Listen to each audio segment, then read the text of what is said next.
Бүгін Конституциялық сот Қырғыз Республикасыныкы Қырғызстандың келечегине балта чаба турган, Қырғыздың идентификациялық нукурасын жокула турган, жети атасын, ата тегин жокула турган мыйзамга сунуштама беребиз дешти. Мындайча айтканда, сот болуп, соттон утулуп, алар эми Кабминге ушул сунушту мыйзамды өзгөрткүлө деди. Бул деген эмне деген сөз?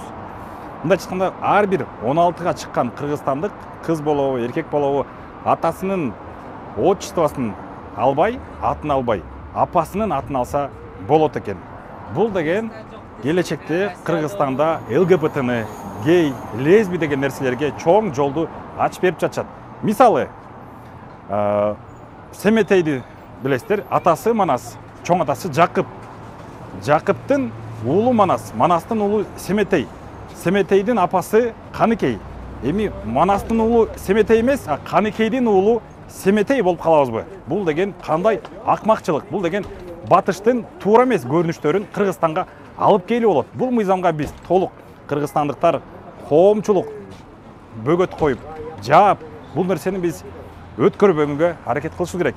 Себеби бул жерде чыккынчылык болуп жатат. Бул мыйзамды кабыл албагыла жогорку кеңеш, бул мыйзамды коомчулук кабыл албаңыздар. Тилек кылып, асман шарын чалга дейли, жалпыбызга түнөк кылып, тилегиңер орундалсын. Амин.